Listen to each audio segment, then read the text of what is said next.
জওয়ান যুবক সোনামানিক, ইমানদারের স্বভাব কেমন হবে? ইমাম জালালউদ্দিন সিউতি রাহমাতুল্লাহ আলাইহি একটি ঘটনা লিখছেন। এই যুবকেরা আমার, মুসলমান আর ইহুদির মাঝে ইসলামের দুশমনদের সঙ্গে তুমুল বেগে একটা যুদ্ধ শুরু হয়ে গেল। যুবক, যুদ্ধ শুরু হওয়ার পর এমন সময় দেখা গেল তিনজন মুসলমানকে ওই খ্রিস্টানের দলেরা আপনার কিনা আটক করে নিয়েছি। আটক যখন করে নিয়েছি, ওই খ্রিস্টানের দল আপনার কিনা তাদের যে নেতা, তাদের যে সরদার, তার কাছে যখন নিয়ে যাওয়া হয়েছে, বলতে চাই শোনো, আমরা হলাম খ্রিস্টান, তারা হলো মুসলমান, তাদের কলেমা হলো লা ইলাহা ইল্লাল্লাহ মুহাম্মাদুর রাসূলুল্লাহ সাল্লাল্লাহু আলাইহি ওয়াসাল্লাম। এই কলেমাটা যদি তাদের ভুলিয়ে দেওয়া যায়, নিশ্চিত তারা বেঈমান হয়ে যাবে। তাহলে বোঝা যাবে আমরা সার্থকতা হয়েছি। জওয়ান যুবক সোনামানিক আমার, এমন কথা যখন উনি বললেন, সঙ্গে সঙ্গে তার প্রহরীগণ বলতেছেন, তাহলে এখন উপায় কলেমা ভুলাতে হবে। বাদশা, তাদের খ্রিস্টান বাদশা, পাদ্রী, একে কলেমা ভুলাতে হবে। কিভাবে ভুলানো যায়? যুবক আমার বলে, তাদের মরণের ভয় দেখাও। পৃথিবীর সরজমিনে মরণের ভয় করবে যারা, নিশ্চিত ঈমান হারা হবে তারা, কলেমা ছেড়ে দেবে তারা। কারণ জীবন বড় আপন জিনিস। মানুষের মরণের ভয় যদি দেখানো হয়, জীবনে মরতে চায় না বাবা। এখন যদি বলা হয় আমিনউদ্দিন তোকে মেরে দেব, আমাকে কেউ যদি বলে এখন মারবো তোকে, আব্বাজি আমার আমিনউদ্দিন তুই জানো কলেমা পড়িস না, পড়লি বলো তোকে আমি গুলি করব। মেরো না, আমি বলবই না, আমাকে মেরো না, আমি পড়বো, বলবো না, আমি বলবো না। ঈমান নবী যদি আমার অন্তরে থাকে, বিশ্বাস করি, তাহলে আমি ওর কথায় রাজি হব। আর যদি মনে করি নবী নাই, তাহলে হয়ে যাব তার। আর যদি মনে করি নবী আমার জানের থেকে নিকটে, জীবন দেবে, তবুও সে কলেমা ছাড়বে। এটাই ইমানদারের লোক। ঠিক না ভুল বলেন? কারণ ইমানওয়ালা যারা, নবীওয়ালা তারা, ইমানওয়ালা যারা, নামাজওয়ালা তারা, ইমানওয়ালা যারা, হজওয়ালা তারা। ইমানদারের নামাজের ভাব আলাদা, আর শব্দ বেশি নামাজের ভাব আলাদা। এরা নামাজ পড়ে, ফরজ পড়ে, দৌড় বলে, সুন্নাত পড়লেও হয় না বললেও হয়, দোয়া করলেও হয় না করলেও হয়, দোয়া নাই, সুন্নাত নফল নাই। আবার জওয়ান যুবক সোনামানিক, এখন কলেমা ভোলাতে হবে তার। আমার সোনামানিকের এখন দেখা গেল পৃথিবীর সরজমিনে তাদেরকে বলা হয় কলেমা ছেড়ে দাও, নইলে তোমাদেরকে মৃত্যু অনিবার্য হবে। মরণের ভয়, কঠিন ভয়। বিশাল একটা বড় তেলের কড়াতে তেল আপনার ঢেলে দেওয়া হয়েছে, কয়েক মন তেল তাকে রাখা হয়েছে। নিচে দিয়ে তেলটাকে ফুটানো হয়, যেমন আমরা পৃথিবীর জমিনে তেল আপনার কিনা গরম করি, অনেক সময় তাতে পেঁয়াজ দেই, মশলা দেই, রসুন পেঁয়াজ আপনার কিনা মশলা দিয়ে ভালো করে ভেজে নেই। ঠিক তদরূপ তেল যখন গরম হয়ে গেল, সোনামানিক ওই ইহুদি খ্রিস্টান পাদ্রী রাজা ডাক দিয়ে বলছে, এক কাজ করো, তেল গরম তাদেরকে দেখাও, তেলের কড়ার নিকটে নিয়ে যাও, আর তাদেরকে বলো যেন কলেমা ছেড়ে দেয়, নইলে তাদেরকে এখানেই নিক্ষেপ করা হবে। যদি কলেমা না বলে, নবীর প্রেম যদি তারা না ছাড়ে, তাহলে এই তেলে নিক্ষেপ করা হবে। আর কলেমা যদি ছেড়ে দেয়, রাসূলের পাককে যদি তারা ছেড়ে দেয়, ইসলাম ধর্ম যদি ত্যাগ করে নেয়, তাহলে তাদেরকে মুক্তি দেওয়া হবে। এই ঘোষণাটা তোমরা দিয়ে দাও। সোনামানিক ওই খ্রিস্টান পাদ্রী কথাটা যখন তিন ভাই শুনেছে, তিন ভাই ডাক দেয়, একে অপরের গলাটা ধরেছি, টুকরে কান্না আরম্ভ করে দিয়েছি। ভাইজান জগতে বলো না কি করি? মেজো ভাই বড় ভাইয়ের কাছে জিজ্ঞাসা করে, বাবা আমার ছোট ভাই আর মেজো ভাই দুই ভাই বড় ভাইয়ের কাছে জিজ্ঞাসা করি। বড় ভাই উপদেশ দেয়, আয় আমার ভাই জানেরা, আমাদের একটাই মাত্র কথা হবে, আমরা জীবন দিতে রাজি, ইমান দিতে রাজি নয়। ভাই তোমরা আমার কথাতে একমত? মেজে ভাই বলে, ও আমার ভাইজান, পৃথিবীর সরজমিনে আপনি যেটা বলেন সেটাই হলো আমার কথা, আপনি যেটা বলেন সেটা হলো আমার কথা। তেলের কড়াতে আমরা ভাজা হব, মাছ ভাজা হব পৃথিবীর জমিনে, তবু আমরা ঈমান ছাড়ব না। জোরে বলুন সুবহান। এহলে ঈমানদার। আব্বাজি আমার সোনা মানিকেরা, তাদেরকে এমনি করে কথা বলা হলো যখন, বলে তাহলে তোমরা রেডি হও, এখনই তেলে নিক্ষেপ করা হবে। তিন ভাই গলা জড়িয়ে ধরে কাঁদে, তিন ভাই গলা জড়িয়ে ধরে কাঁদে। বড় ভাই তবু মেজ ভাইকে উপদেশ দেয়, ছোট ভাইকে উপদেশ দেয়, খবরদার ভাই, আমি যখন চলে যাব, আমি যখন তেলে মাছ ভাজা হয়ে যাব, খবরদার আমার পক্ষ থেকে তোমরা দুই ভাই কলেমা পড়ে দেবে। আর আমি চলে যাওয়ার পরে, আমি শহীদ হওয়ার পরে তোমরা যেন ঈমান হারা হয়ে যাবে না। যুবক বড় ভাইয়ের কথা শুনি মেজ ভাই আর ছোট ভাই আপনার ডুকরে ডুকরে কাঁদে আর বলি, উপায় নাই ভাই, চিন্তা নাই, আমরা জীবন দিতে রাজি, তবে আমার নবীর প্রেমে আঘাত লাগতে আমরা দেব না। আমরা তিনি ভাই এসেছি ইহুদি পাদ্রীদের জানাতে চাই, মুসলমান হয়ে যারা নবীর প্রেমে জীবন কুরবান করে তারা, এই যুবকেরা সোনামানিকেরা, ফুলতলা বাথানের আমরা বাসিন্দা, দূর দূরান্তের বাসিন্দা, এলাকা দূর দূরান্ত থেকে আমরা এসেছি নবীর প্রেমের আলোচনা শুনুন না বাবা। এমন সময়তে বড় ভাই কি আপনার কিনা একটা কাঠে সুন্দর করে বেঁধে নিয়েছে বাবা, কারণ নিকটে তারা যায় না, হাত দিতে পারে না, ওই আপনার বড় একটা কাঠে করে বেঁধে নিয়ে আপনার লোকে ধরে তেলে নিক্ষেপ করে দেওয়া হবে। এমন ভাবে দড়ি বাঁধা হয়েছে, যুবক আমার দড়িটা ঢিলা দিলে ওই আপনার তেলের কড়াতে আপনার সে পড়ে যাবে। আল্লাহর বান্দা, ঈমানের এত জোর, দুই ভাই দেখে বড় ভাইকে যখন নিয়ে যায় আর তেলের কড়ার উপরে রেখেছে বাবা, কাঠটা বড় লম্বা, এমন সমাতি রশিটা ঢিলা দেয়, ছোট বড় ভাই আস্তে আস্তে তেলের কড়াতে নেমে যাচ্ছে বাবা। মেজ ভাই আর ছোট ভাই সঙ্গে সঙ্গে পড়তেছেন লা ইলাহা ইল্লাল্লাহু মুহাম্মাদুর রাসূলুল্লাহ সাল্লাল্লাহু আলাইহি ওয়াসাল্লাম। আমার নবী পাক জানিয়েছেন, হযরত আবু হুরায়রা রাদিয়াল্লাহু তাআলা আনহু থেকে হাদিসটি বর্ণনা করা হয়েছে, যার শেষ কালাম হবে, যার শেষ কথা হবে লা ইলাহা ইল্লাল্লাহ ফাদখালাল জান্নাহ, ওই ব্যক্তি জান্নাতি জান্নাতি।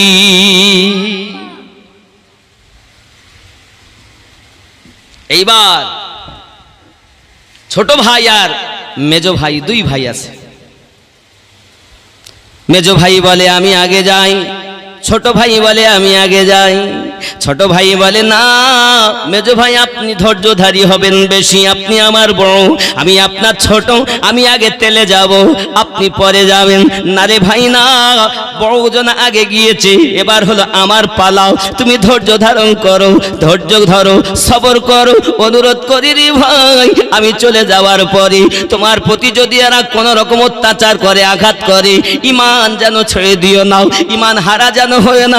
টাকার লোভ দেখাক, অর্থের লোভ দেখাক, যত জিনিস তারা দেখ না কেন, তোমরা যেন ঈমান তুমি যেন ছেড়ে দিও না ভাই, ঈমান হারা যেন হয় না, এটা আমার তরফ থেকে তোমার কাছে অনুরোধ। ছোট ভাই ওয়াদা করে, ভাই জীবন কুরবান করব নবীর প্রেমে, ঈমান ছেড়ে দেব না। আরো জোরে বলুন ইয়া রাসূলুল্লাহ। ও গো মোদের দয়ার নবী, তুমি মোদের সাহারা, তোমায় রইতে পারি না। ইয়া রাসূলুল্লাহ ইয়া হাবিব মোহাব্বত, ইয়া রাসূলুল্লাহ ইয়া হাবিব নবীজি, তুমি না এলে কে বাজান তো খোদাকে বলে, দরুদি তুমি না এলে কে বাজান তো খোদাকে বলে।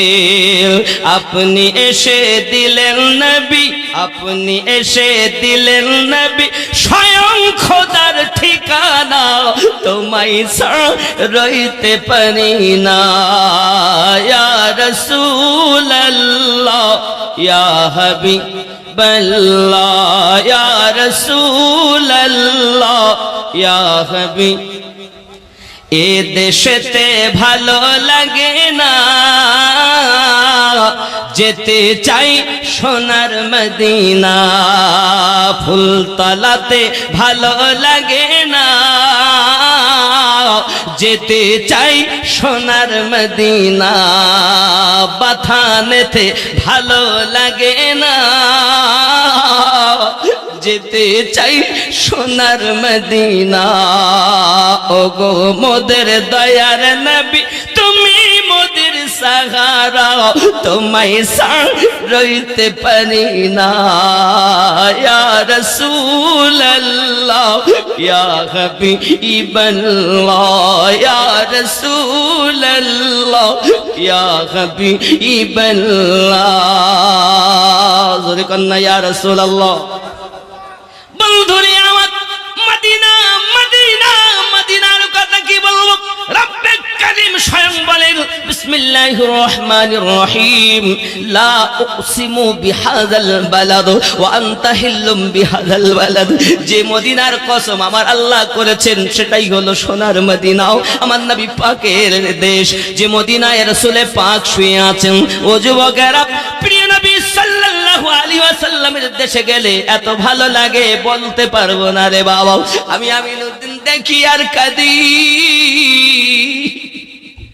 আয় আল্লাহ যে নবীর প্রতি আপনি স্বয়ং দরুদ পড়তেছেন সেই নবীর রওজাটুকু তো দেখালে আল্লাহ একটি বার কি তোমার নবীর দিদার হবে না নবীর রওজা শরীফ দেখে মন ভরে না দিদার দাও গো শাহ মোহাব্বতে নবীর রওজা শরীফ দেখে মন ভরে না দিদার দাও গো শাহ মদিনা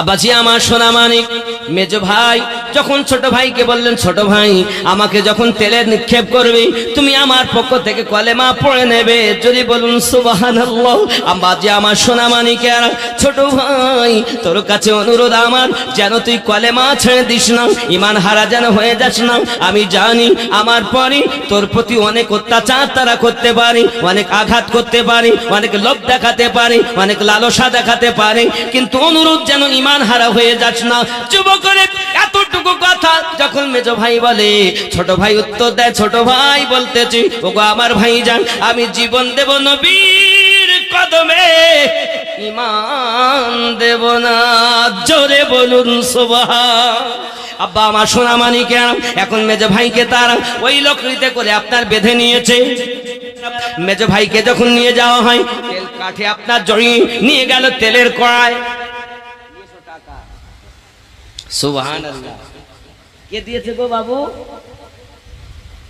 নাম বলিনি তোমার আব্বার নাম কি গো হ্যাঁ রিঙ্কুর বেটা তুমি বাবা রে তুমি বড় হয়ে গেছো মাশাআল্লাহ রিঙ্কুর বেটা এনে দিয়েছে 100 টাকা আল্লাহ কবুল করেন জোরে ভাই আল্লাহুম্মা আমিন আব্বাজি আমার সোনা মানিক এখন মেজো ভাই কি আপনার তেলে নিক্ষেপ করানো হবে আর সঙ্গে সঙ্গে ছোট ভাই পড়ে দিচ্ছেন লা ইলাহা ইল্লাল্লাহু মুহাম্মাদুর রাসূলুল্লাহ সাল্লাল্লাহু আলাইহি ওয়াসাল্লাম মেজো ভাই যখন পৃথিবীর জমিন থেকে শহীদ বরণ করলেন বাবা এবার এসে গেল ছোট ভাইয়ের পালা ছোট ভাইকে নিয়ে যেতে হবে আপনার কিনা তেলে নিক্ষেপ করতে হবে হঠাৎ করে আপনার ওই খ্রিস্টান পাদ্রী রাধা মহাশয় বলছেন যে না না না একে তেলে নিক্ষেপ না করি দুই ভাইকে তেলে মাছ ভাজা করেছি রে এ আমার প্রহরীগণ এ আমার সিপাহীগণ এ আমার সেনা সৈন্যগণ তোদের কাছে আমার একটা আবদার হলো এটাও এই ছোট ভাইটাকে যদি ছোট ছেলেটাকে যদি কলেমা ভুলানো যায় তাহলে আমাদের জন্য শান্তি আমরা এমন বড় আমরা খারাপ হয়ে গেছি আমরা এমন করতে পারি না এই ছেলেটাকে যে কোনো বাহানাতে টাকা পয়সা অর্থ বিলতু যে কোনো জিনিস দিয়ে তার ঈমান হারা করে দেব এমন কেউ আছে নাকি আলহাজ হাজী তরিকুল ইসলাম সাহেব 500 টাকা। নারী তাকবীর। আব্বাজি আমার সোনা মানিক, এখন তাকে যখন নিয়ে যাওয়া হলো, সোনা মানিক আমার আওয়াজ হচ্ছে, উজিরে আজম আওয়াজ দিচ্ছেন, রাজা মহাশয়, ওগো আমার রাজাজি, আপনার কাছে আমার একটা আবদার, আপনি যদি আমাকে সময় দেন আমি ছেলেটাকে কলেমা ভুলাতে পারবো। বলে কিভাবে করবে? আমার ঘরে একটা মেয়ে আছে। মেয়ে কি আছে? ওই মেয়েটা দেখতে অতি ভালো। মেয়েটাকে যে দেখে সেই কিন্তু বেতাব হয়ে যায়। ওই মেয়েটাকে যদি দেখে নিশ্চিতই আপনার নবী ভুলে যাবে। মনে হয় যেন আমি ওই মেয়েটার দ্বারাতে তাকে কলেমা ভোলাতে পারবো। আপনি যদি আমাকে অর্ডার দেন, সঙ্গে সঙ্গে আপনার কি নাও খ্রিস্টান পাদ্রী রাজা বলতেছে, ওগো উজিরে আজম, যদি তুমি পারো একে কলেমা ভোলাতে, তোমাকে মোটা একটা অঙ্কের উপহার দেওয়া হবে, সম্মানিত করা হবে, এলাকায় তোমার নাম যশ বেড়ে যাবে, সকল থেকে তুমি উন্নত হবে। উজিরে আজম বলেন চিন্তা নাই, 3 দিন সময় আমাকে দেন। ছেলেটাকে নিয়ে বাড়িতে চলে যায়। তার অনেক ঘর বাড়ি রয়েছে, তার মধ্যে নিরালা একটা কক্ষ, ছেলেটাকে সেখানে রেখেছে। বাড়িতে যাওয়ার পরে মেয়েটাকে ডাক দেয়, মা রে, পৃথিবীর সরজমিনে দেখা যায় ছোট ভাইকে আপনার কিনা কলেমা ভোলানোর জন্য মেয়েটা সুন্দর সাজুগুজু করে নিয়ে সুন্দর করে আপনার কিনা সাজুগুজু করেছে। আব্বা আমার 2টি জিনিস সাজালে সুন্দর লাগে দেখবেন, একটি হলো আপনার ঘর, আর একটি হলো নারী। যত সুন্দর যত সাজাবেন তত আরো যেন মনে হবে সাজানো হয়নি। একটার নাম হলো নারী, আর একটার নাম হলো বাড়ি। একটার নাম কি? নারী, আর একটার নাম হলো বাড়ি। যতই সাজাবেন তত সুন্দর লাগবে, নারীকে যত সাজাবেন তত সুন্দর লাগবে। এখন মেয়েটা তো একটি দেখতে সুন্দরী, অপরন্ত আরো সাজুগুজু করেছে। ছেলেটা রয়েছে ঘরের ভিতরে নিরালাও। এমন সময়তে মেয়েটা টুকটুক করে এগিয়ে গিয়েছে। যুবক রে আমার, দরজাটা ঠেলে ভিতরে গেল চলে। ভিতর থেকে দরজাটা লাগিয়ে ওই ছেলেটা সম্মুখে গিয়ে সুন্দর করে আপনার বিনিয়ে বিনিয়ে গাইতে আরম্ভ করে দিয়েছি। গাওয়া যখন শুরু করেছি, ভিনি ভিনি আওয়াজে বাবা এত সুন্দর করে গায়। ছেলেটা মুখ নিচু করে আপনার বসে রয়েছে। ভাই আব্বা আমার সোনা মানিক, এখন দেখা গেল ওই মেয়েটি এত সুন্দর ভাবে সেজেছে, সুন্দর করে গাইতেছে, নাচা আরম্ভ করে দিয়েছে। বাবা এমনি করে এক ঘন্টা চলে গেল, ছেলেটা মুখ তোলে নাও। 2 ঘন্টা চলে গেল, মুখ উঠালো নাও। সারা রাত কেটে যায়, ছোট ভাই মাথা তুলে তাকায় না। সুবহানাল্লাহ বলে। ছোট ভাইটা যখন তাকালো না, মেয়েটি চিন্তা করে এত সুন্দর করে আমি সেজে গুজে এলাম, একটিবারের জন্য আমাকে তাকালো না। এলাকার ছেলেরা আমাকে দেখার জন্য পাগল হয়ে যায়। আমি যদি রাস্তাতে যাই, সবাই আমার দিকে ফ্যাল করে তাকিয়ে থাকে। আর আমি এই ছেলেটার কাছে এলাম, ছেলেটা আমার দিকে তাকায় না কেন? না জানি এর কোনো ব্যাপার কিছু আছে নাকি। ওরে আমার সোনা মানিকেরাও, পৃথিবীর সরজমিনে যদি কোনো ব্যক্তি রাসূলের পাককে প্রেম করে নেয়, আমার নবীকে উলফাত করে নেয়, রাসূলের প্রেম যদি অন্তরে একবার গেঁথে যায়, দুনিয়ার কোনো জিনিস তার ভালো লাগে না। বাবা আমার নবীতে মাতোয়ারা হয়ে থাকে। এজন্য বলা হয়, বাবা আমার এ নবীর প্রেমের পাগল যারা, প্রেম খেলা খেলে। হায়রে নবীর প্রেমের পাগল যারা, প্রেম খেলা খেলে। নবীর প্রেমে বাস করুনি দন্ত দেয় ফেলে। নবীর প্রেমের পাগল যারা, প্রেম খেলা খেলে। জোরে বলুন। পাগল ছিলেন আবু বকর, প্রেম দরিয়ায় দিলেন সাঁতার। পাগল ছিলেন আবু বকর, প্রেম দরিয়ায় দিলেন সাঁতার। নাকি হাসর মিজান পাই দিবেন সেই প্রেমের বলে। নবীর প্রেমের পাগল যারা, প্রেম খেলা খেলে। জোরে বলুন।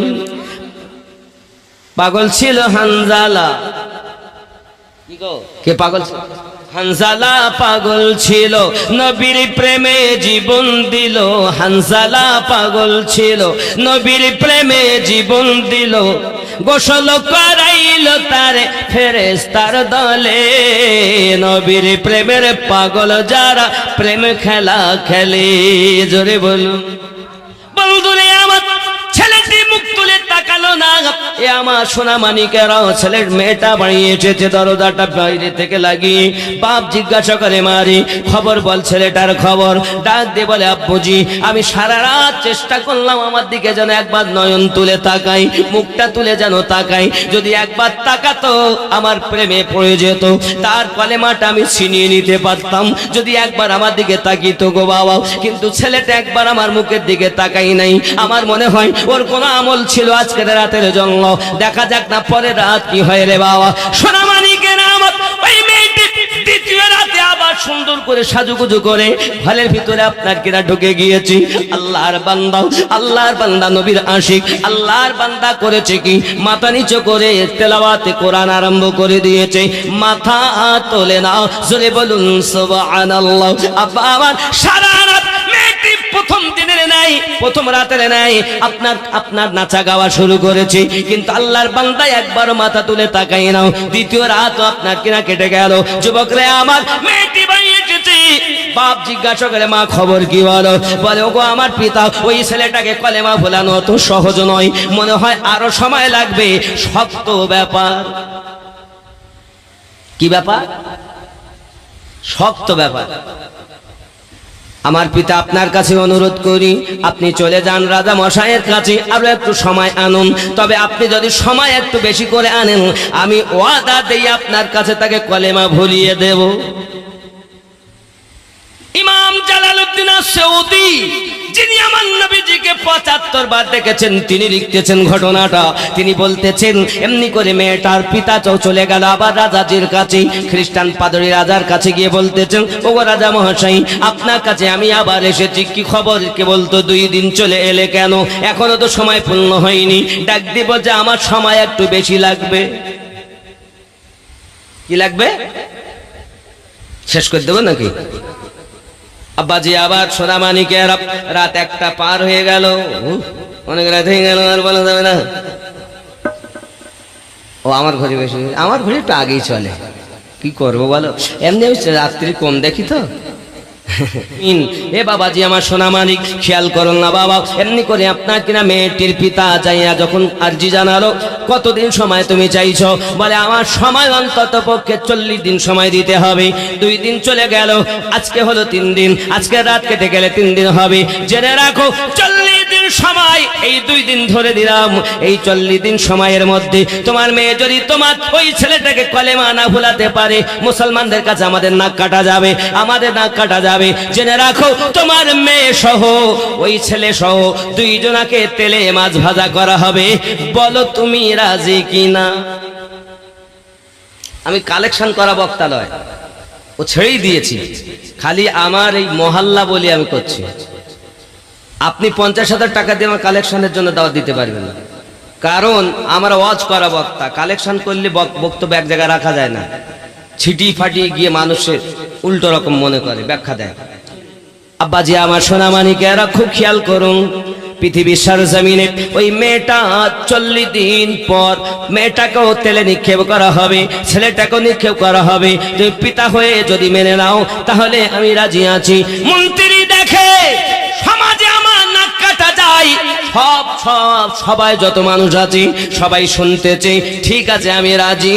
ও এমন মেয়ের দরকার নাই যে মেয়ে মুসলমানকে কলেমা ভোলাতে পারে না, আমার নাক কাটা যাবে, এর জন্য মেয়ের দরকার নাই, মেয়ে মাছ ভাজা হবে, তাতে আমি রাজি। 40 দিন সময় লাগবে। এখন বাপ ফিরে আসে বাড়ি, মেয়ে জিজ্ঞাসা করে আব্বু খবর? মারে 40 দিন সময় দিয়েছে, তবে 40 দিন পূর্ণ হলে সকালবেলা লোক আসবে, যদি কলেমা না ভোলে, তোমার প্রেমে যদি ছেলেটি আসক্ত না হয়, তাহলে তোমাকে আর ছেলেকে একসঙ্গে মাছ ভাজা করবে। তুমি রাজি? অসুবিধা নেই। মেয়েটাও রাজি হয়ে গেল। আব্বাজি আমার ঘরের ভিতরে আপনার কিনা মেয়েটা এবার 2য় দিন যা করেছে, 3য় দিন যেন আরো বেশি করে না জাগাওনা শুরু করেছে, আরো সুন্দর করে সাজুগুজু করেছে। বাবাজি আমার দেখবেন চুড়ির আওয়াজ, এই আপনি চুড়ি কিনতেছে বলে না, ও মা জননী, কোন নারীর যদি গহেনার আওয়াজ বাড়িতে বাজে, ওই ঘরে আল্লাহর গজব নাজিল হয়। কইতাম না তবে কয়ে যাই, জেনে রাখো কোন মহিলা একটার অধিক চুড়ি পরিধান করতে পারবে না। কয়টা? আর কাছের চুড়ি পরে দেখবেন এতটা করি ঝনঝন করে বাজে। এখন মনে করুন আমার মা রয়েছে ঘরের মধ্যে, এখন চুড়ির আওয়াজ হাত ঝনক করে বেজেছে, আমি রাস্তা দিয়ে যাচ্ছি, আরে সর্বনাশ কিসের আওয়াজ হলো? আমি বুঝে নিয়েছি আওয়াজে ওখানে একজন জিনিস একটা আছে না, বলে এই বন্ধুরে আমার কোন নারী যদি আপনার কিনা গহনার আওয়াজ বাড়িতে হয়, পায়ের আপনার পায়ে দেয় কি বিছা বলেন নাকি, নুপুর নুপুর তোড়া যাই বলেন না কেন বাবা, এই নুপুরের আওয়াজ যদি আপনার ঘরের ভিতরে বাজে, বলে ওখানে একটা বল লাগাবে যেন পা ফেললে ঝনক করে ওঠে। ওই আওয়াজ যে ঘরে হয় আল্লাহর গজব নাজিল হয়। বলে আমার সোনা মানিকেরা, তোমার পিতা কোন মেয়ে যদি পড়ে, তার পিতা যদি বস্তা বস্তা টাকা ইনকাম করে, ঘরে বরকত হবে না, হবে না। কোন স্বামী যদি লক্ষ লক্ষ টাকা আনে, তার স্ত্রী যদি এমন পোশাক পরে, তার ঘরে বরকত হবে না। সংসার সুখের হয় রমণীর গুণে। আল্লাহুম্মা ইমদাদুল হক 1000। ও আমিনুর ঠিক আছে আব্বা, মাশাআল্লাহ। তা আমিনুর আসেনি বলো 2000 দিতে লাগবে বলে। আব্বা ছেড়ে দেব, রাত অনেক হয়ে গেছে, আর দেরি করবে না, ইতি করবো বাবা। তাহলে আমার মায়েরা এমন পোশাক পরবেন না যাতে আল্লাহ বেজার হয়, নবী বেজার হয় নাকি। আমার জননী মায়েরা, আপনাদের গলার আওয়াজ আসতে হবে, জোরে হবে না। যে মহিলা জান্নাতি স্বামীর সেবা করে তিনি, যে মহিলা হয় জান্নাতি আল্লাহর কোরআন তেলাওয়াত করে তিনি, যে মহিলা হবে আল্লাহ ওয়ালি, পৃথিবীর সরজমিনে আল্লাহ পাক তার নসিবে লিখবে মদিনার গলি, ঠিক না? আর আমাদের মায়েদের যা পোশাক, শুটিং শাটিং ফিটিং, কাঁধে মেরেছে সিফটি পিনার হুকিং, ঘায়ে ঝুলিয়েছে ধেনাচিকা একটি ব্যাগ। এ ছেলেরা তোরা ঘুরে ঘুরে আমার দিকে দেখ, লাম খালি মিম খালি নুনের পেটে এক নোক্তাও, উরমা ফাঁকা নিমতলা খালি কপালেতে এক নোক্তা। দেখো না টিকলি দেয় না তারাও, জান্নাতি নারী হয় যারা। তবে জননী আপনার জন্য এই কপালে হবে সেজদা, এই কপালেই লেখা থাকবে জান্নাতি জাহান্নামী। এই কপালে আপনার কিনা বোঝা যাবে মুমিন মুমিনা। এই কপালে লেখা থাকবে লা ইলাহা ইল্লাল্লাহু মুহাম্মাদুর রাসূলুল্লাহ সাল্লাল্লাহু আলাইহি ওয়াসাল্লাম। একজন ইমানদার নর এবং নারী যদি দুনিয়ার জমিনে আমার নবী পাক সাল্লাল্লাহু আলাইহি সাল্লাম বলেন, ময়দানে মাহশারে আখিরি জামানার উম্মতকে দেখে চেনা যাবে, তাদের পেশানি থেকে নূরের জ্যোতি বার হবে, তাদের নামাজের স্থান থেকে নূরের জ্যোতি বার হবে। আরো জোরে বলুন সুবহানাল্লাহ।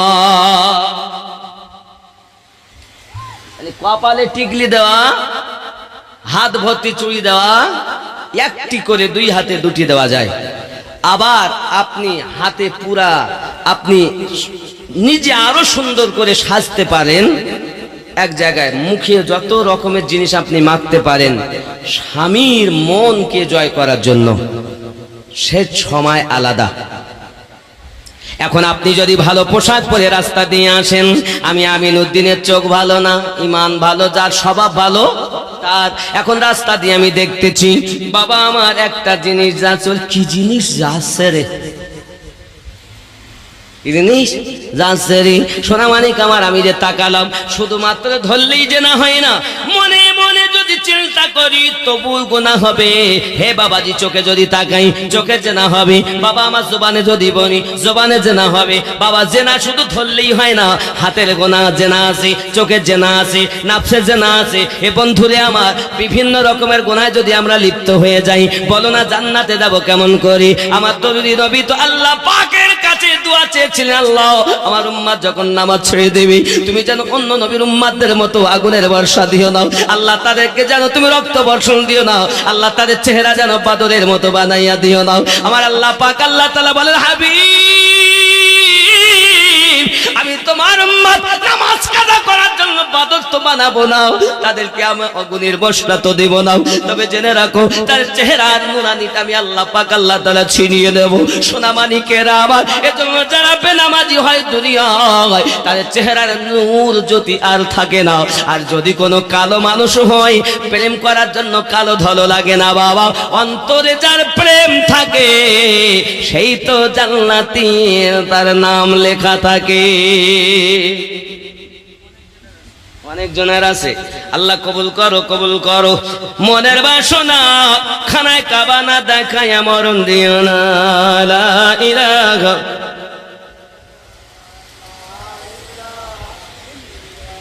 মানে আপনার আত্মারা হয়ে গেছে, মানে আমি আর পুরো মরা আর হবে না বাবা, খালি একটাই 15 চোখে কম দেখতে মনে হয়। যাই হোক এখন বাবা 40 দিন হয়ে, মায়েদের আমি শেষমেশ কথা বলি, সাজতে আপনি পারেন সুন্দর করে, তবে আপনার সাজানোর সময়, সাজার সময়টা হলো আলাদা, শুধুমাত্র আপনার জীবন সঙ্গীর মনটাকে জয় করার জন্য। পুরুষও তুমি যদি খালি বুড়ি খেয়ে খেয়ে এসে শুয়ে থাকো, তা তোমার বিবি তোমাকে যত্ন করে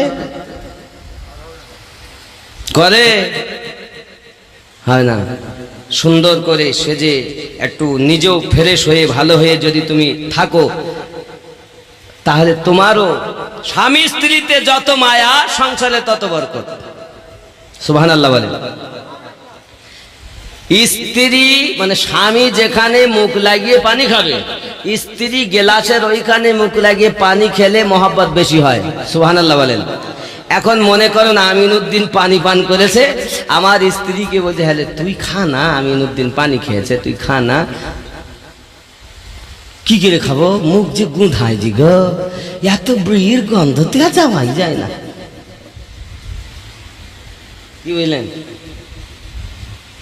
আব্বাজি আমার সোনামানিকেরা, খুব ভালো করে বুঝবেন পৃথিবীর সরজমিনে আপনি হয়তো বলেন, হুজুর আমরা যদি বিড়ি খেলে দোষ হয়, জর্দা খেলে, গুল খেলে কি হয়? বলবে না, বলবে না? এ সোনামানিকেরা আমার জেনে নিন, দেখবেন বাবা আপনার কিনা হারাম হয়নি তত সময় আমি বলবো তখন হবে আপনার জন্য নিষেধ। আপনি গুল ঘষেন, গুল না ঘষলে পায়খানা হয় না, বিড়ি না খেলে পায়খানা হয় না, আছে না? গুল আমি খাই না, গুল আমারে খায়, বিড়ি আমি পান করি না, বিড়ি আমারে পান করে। বাবা আমার যতদিন আমি গুল ঘষছিলাম ততদিন ভালো ছিলাম, কিন্তু গুল না ঘষলে যখন পায়খানা হয় না, বুঝতে হবে ওই বেটা নিজে গুল ঘষে না, গুল ওরে ঘষে, বোঝা গেল এই তখন হয়ে যাবে হারাম। আর বাবা বিড়ি না খেলে পায়খানা হয় না, বুঝতে হবে বিড়িও খায় না, বিড়ি ওরে খায়, তখন হবে হারাম। কথা বুঝতে পারেননি? এই জিনিসটা হারাম। জর্দা না খেলে আর বাঁচে না। টাকা দাও, সে আমার লোকজন কই, আব্বা দিল, সুবহানাল্লাহ বলে আব্বা দিয়েছে, তো দাদুর নামে তো দিচ্ছে, আমি বুঝতে পারছি। 500 টাকা গিয়াসুদ্দিন, মারহুম গিয়াসুদ্দিনের নামে তার নাতি দিয়েছে, দাদুর নামে 500 টাকা। নারে তাকবীর। আল্লাহ কবুল করেন, জোরে বলি আল্লাহুম্মা আমিন। কবর জান্নাতের টুকরা বানান, জোরে বলি আল্লাহুম্মা আমিন। মায়েদেরকে বলবো তোমরা ভালো হও, আব্বারা তোমরাও ভালো হও। উভয়ের যত প্রেম সংসারে তত বরকত। উজু করে তারপরে ঘুমাবে বিছানায়। আপনি মনে করছেন একটু পয়সাওয়ালা হব, তা অনেক বাবা আমার তার নিয়ম আছে। বিছানায় আপনি যত সময় মোবাইল, অনেক মোবাইল চালিয়ে যে ঘুমাই দিতে হয় না, এশার নামাজ পড়ো, তুমি হয়তো তোমার প্রয়োজনীয় কোনো ব্যাপার আছে মোবাইলে, কাজ সারো, যে মোবাইলটাকে রেখে এবার আসো উজু করে, উজু করে এসে দরুদ পড়তে পড়তে ঘুমায়। আমার নবী বলেন, পৃথিবীর সরজমিনে কেউ যদি দরুদ পড়ে ঘুমায়, আমি নবী তার সঙ্গে দিদার করাই দেই, আমি তাকে দেখা দেই, সে আমাকে দেখতে পায়। জোরে বল। তা নবী যদি দেখতে চান, মোবাইল দেখে ঘুমাবেন না, উজু বানিয়ে এসে দরুদ পড়তে পড়তে ঘুমাবেন। নর হলেও নবী দেখবেন, নারী হলেও নবী দেখবেন। জোরে বলুন। पढ़कर दरूद रात में सो जा बाउदू, सुभान अल्लाह। पढ़कर दरूद रात में सो जा बाउदू, पढ़कर दरूद रात में सो जा बाउदू। मैंने सुना है ख्वाब में आते हैं मुस्तफा, रोजी खुदा ने दी है खिलाते हैं मुस्तफा, रोजी खुदा ने दी है खिलाते हैं मुस्तफा, रोजी खुदा ने दी खिलाते हैं मुस्तफा। दुनिया है खुदा की चलाते हैं मुस्तफा, जोरे बोलूं। দরুদ পড়তে পড়তে ঘুমালে নবীর দিদার হবে, ঠিক আছে না? দরুদ পড়তে পড়তে ঘুমাবেন। আব্বা, এ দরুদ পড়তে পড়তে ঘুমালে অনেক ফজিলত, জোরে বলুন না সুবহানাল্লাহ। জন্ম আমার নবীর যুগে হলে, নবী দেখার ইচ্ছা নাই? খেয়াল করেন কেমন ছিল দৃশ্য মদিনার, দেখছেন সব সাহাবী খেলছে নাতি হাসান হোসাইন পাশে দয়াল নবী, সুবহানাল্লাহ। কারা খেলছেন? জান্নাতের সরদার যে দুজন, হাসান আর, জান্নাতে যাওয়ার ইচ্ছা আছে? ওই জান্নাতে কোনো বুড়া যাবে না, বুড়া কাজ ঘটিয়েছে, বুড়া যখন যাবে না তার নামাজ পড়ে লাভ কি? জান্নাতি জওয়ানদের সরদার দুই ভাই, আসলে কি জানেন? জান্নাতে এত আরাম, বুড়া মানুষ সেই আরাম, এত স্বাদ এত শান্তি ওরা ভোগ করতে পারবে না জওয়ান ছাড়া। আসলে সকলকে মহান আল্লাহ পাক আল্লাহ তাআলা জান্নাতে দেওয়ার আগে যুবক জওয়ান শক্তিশালী বানিয়ে দিবেন। এই জান্নাতে কোনো বুড়া যাবে না বলে এটা মনে করবেন না আমরা বুড়া। ও বাবা, জান্নাতে যাওয়ার আগেই আমরা জওয়ান হয়ে যাব। আম্মা জানেরা হয়ে যাবেন জওয়ানিতে একদম জৈবন যৌবন, 16 থেকে 18 বছরের যে জৈবন, ওই জৈবনের ভাব। আর এক এক জান্নাতি 70টা করে হুরে, আর ওই 70টা হুরের মালেকা তার বিবাহ করা স্ত্রী। যতটা হুর আল্লাহ দিবেন, এ প্রত্যেকের মালেকা হবে ওনার দুনিয়ার স্ত্রী। তাহলে আমরা স্ত্রী যেমন পাবো, তেমন আমরা আখেরাতের দিন জায়গা পাবো নাকি? আমরা স্বামীরা যেমন, আমাদের স্ত্রীরাও তেমন। তো স্বামী নামাজ পড়ে তো বিবি পড়ে না, বিবি পড়ে তো স্বামী, এরম আছে না নাই? এই ফুলতলা বাথানের সমস্ত মানুষের প্রতি আমার বড় স্নেহ মায়া ও মোহাব্বত, কারণ এটা সেই জায়গা যেখানকার লবণ পানি খাবার খেয়ে আমি আমিনুদ্দিন নাকি। আজ যে আল্লাহ পাক আমাকে যেখানে নিয়ে যাচ্ছেন, আমি আমার কথা বলবো না, যতটুকু জায়গাতে আল্লাহ পাক নিয়ে গেছেন আপনাদের খাবার খেয়েছি বলে, তো নইলে তো যেতেই পারতাম না। এই এলাকাটা আমার বড় স্নেহ মোহাব্বতের। বাবাজি আমার কেউ দুশ্মন নয়, সব প্রেমের মানুষ, ভালোবাসে। কেউ কথা দিয়ে সাহায্য করেছেন, কেউ টাকা দিয়ে, কেউ পয়সা দিয়ে। আমার জায়গির মারহুম আলাউদ্দিন, আল্লাহ পাক তাকে জান্নাতবাসী করুক, জোরে বলি আল্লাহুম্মা আমিন। আরো আমাদের যে কাজী ভাই, ওনার আব্বাজান ছিলেন খুব ভালো, এবং আমাদের আরো এলাকায় অনেকের নাম কার কার করব, হয়তো এক আধজনের করলে আর একজন সব ব্যথা পায়। এক কথাই বলি, এই এলাকায় তখন এত ঘর বাড়ি ছিল না, এখন যত হয়েছে, কিন্তু কেউ আমাকে অবহেলা করেনি, কোনো না কোনো ভাবে আমাকে সাহায্য করেছে। আপনাদের সাহায্যের অবদান আপনাদের কাছে নাকি আব্বাজি আমার? আল্লাহ পাক আমাদের চার চোখের মিলন ঘটিয়েছেন। আয় আল্লাহ, আমাদের এই হাজিরিকে তুমি কবুল করে নাও। আল্লাহ আমাদের মিলন কিয়ামতের দিন এই মাহফিল নাজাতের ওসিলা বানিয়ে দিও। আরো জোরে বলি আল্লাহুম্মা আমিন, আরো জোরে বলুন আল্লাহুম্মা। বাবজি আমার, আপনাদের হাতে ধরে পায়ে ধরে অনুরোধ করব, আল্লাহর ঘর মসজিদ যখন বানিয়েছেন, আল্লাহ করিয়ে যখন নিয়েছেন, এতটা পথ অতিক্রম করে যখন এসেই গেছেন, মাশাআল্লাহ, ইমাম কত সুন্দর, কত সুন্দর মসজিদ, এসি লাগানো।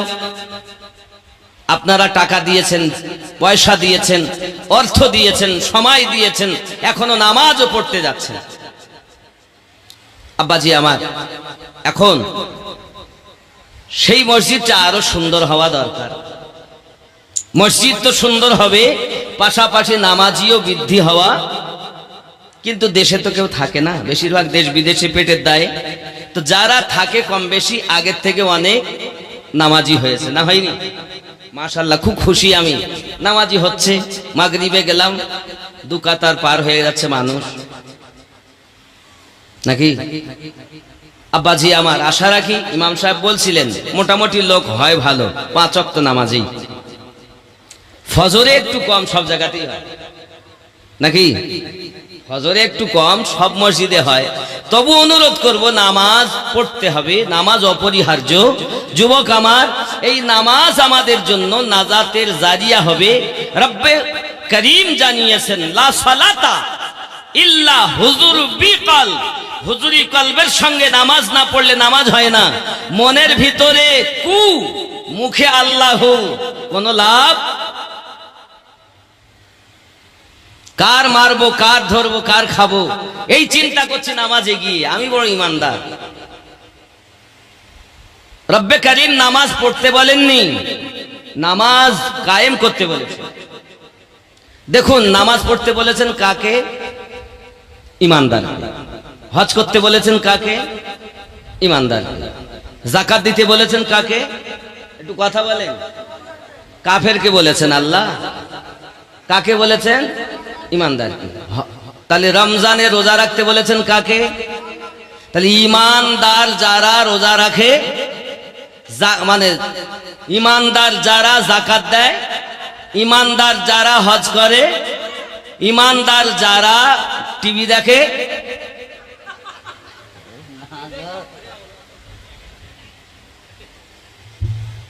ইমানদার যারা মা বাপকে ভাত দেয় না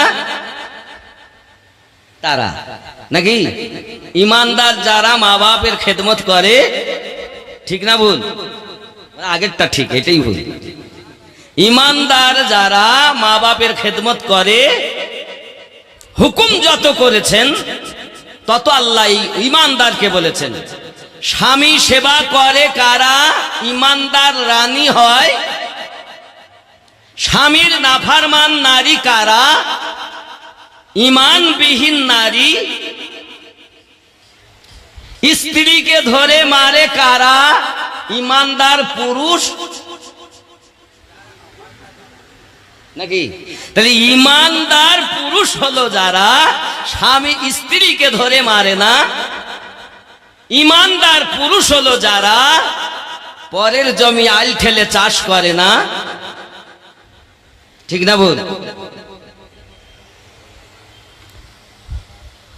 ইমান আমার খাঁটি আছে, নামাজ পড়তে না গেলে কি হবে? ইমান আমার খুব মজবুত। এ আসলেই ছলনা।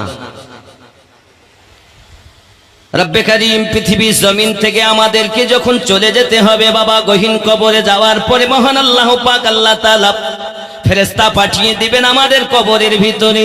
কবরে আমাদেরকে জিজ্ঞাসা করবে একজন ফেরেশতা এসে, আয় আল্লাহর বান্দা, আয় আল্লাহর বান্দি, তুমি দুনিয়ার সরজমিনে যে কর্মগুলো ভালো করেছো ওই ভালো কর্মগুলো তুমি লেখো। সঙ্গে সঙ্গে ডাক দিয়ে বলবে, আয় আমার ফেরেশতাও, আমি তো জানি না কিভাবে লিখতে হবে, তবে এতটুকু আমি জানি, লিখতে গেলে আমার খাতার প্রয়োজন, লিখতে গেলে আমার কালির প্রয়োজন, লিখতে গেলে আমার কলমের প্রয়োজন।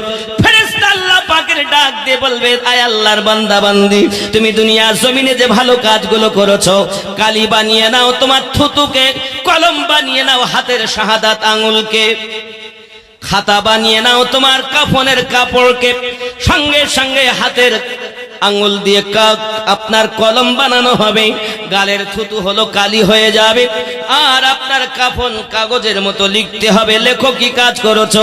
আমি মসজিদে 5,000 টাকা দান করেছিলাম। কঠিন শীতের মাঝে লোকে নামাজ পড়তে আসেন, আমি উজু করে নামাজ পড়তে গিয়েছিলাম, রোজা রেখেছি, হজ করেছি, যাকাত দিয়েছি, কত কষ্ট করেছি, সব লেখা হয়ে গেল। মহান আল্লাহ পাকের ফেরেশতা আবার তাকে ডাক দেবেন, আয় আল্লাহর বান্দা বান্দি, দাও কাফনটা ছিনিয়ে নেবেন।